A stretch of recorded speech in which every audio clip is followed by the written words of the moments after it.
It's clear capitalism doesn't work very well at the moment, but most of us feel there isn't anything to be done. We're stuck with it because there's just no alternative. That's nonsense. There are plenty of good, workable suggestions for reform, and here are 4 of them.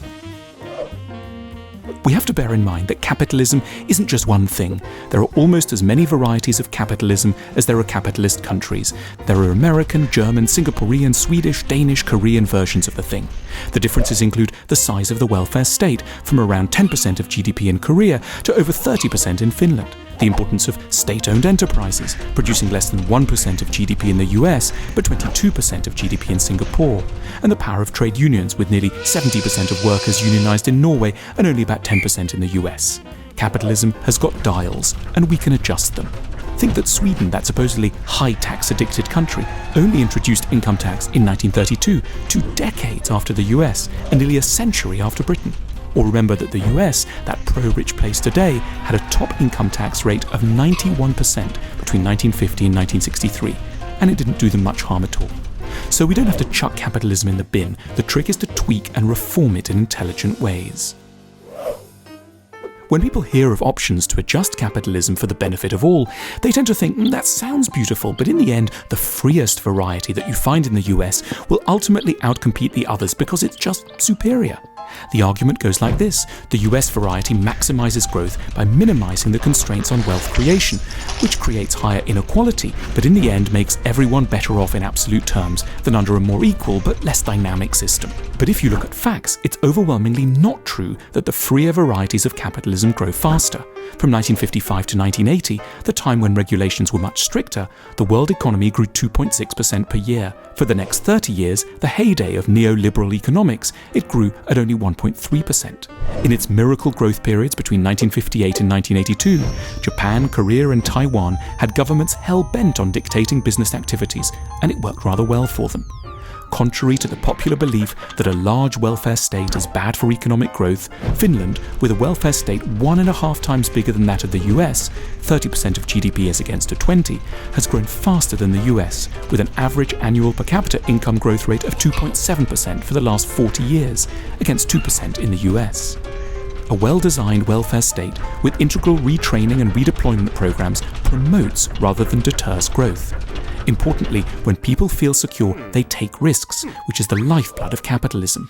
Secure people dare, as the old slogan of the Swedish Social Democratic Party used to go. Unlike what some economists like to tell us, it doesn't have to be a hard choice between security and stagnation on the one hand, and perilous insecurity and economic dynamism on the other. It isn't some inevitable natural phenomenon. You sometimes hear that CEOs need to have huge pay packets or they won't deliver the goods, but data consistently shows no relationship between the rise in executive pay and executive performance.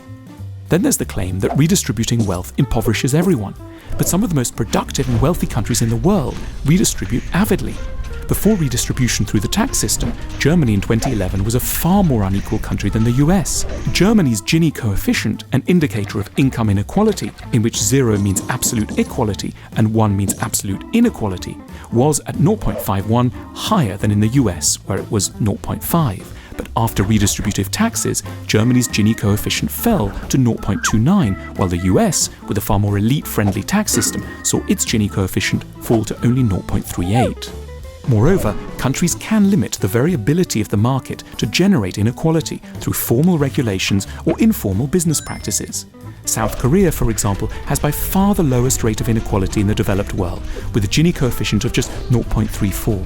But this didn't come about by magic, rather because the country has lots of regulations, protecting some pretty nice things like organic farms and small shops, especially bakeries and bookshops. And it has laws that keep CEO compensation low by international standards. All this preventing the full manifestation of the inequalizing tendencies of an unfettered market. In other words, inequality is not the result of uncontrollable forces like technology or international trade. There are a lot of tools that a society can use in order to reduce it, and a lot of the wealthiest and most dynamic countries are using them very wisely indeed already. The rise of the financial industry is a blight on capitalism, making it unstable, unequal, and very short-termist. For example, in the 1960s, if an investor bought a share in a company in the UK, they held on to it for an average of 5 years. By the mid-2000s, the number had fallen to a mere 7 months.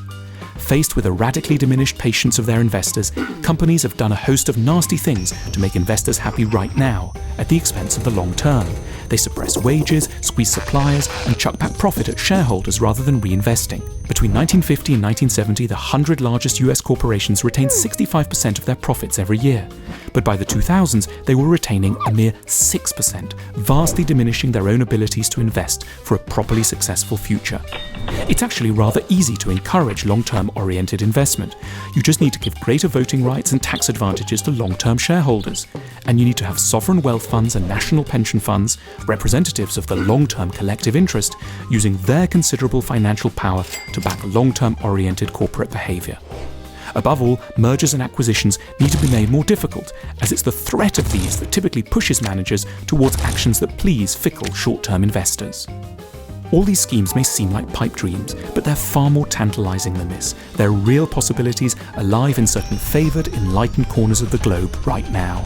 There's no need to give up on capitalism. We just need to understand it a little better and stand up to arguments that bully us into accepting its worst versions.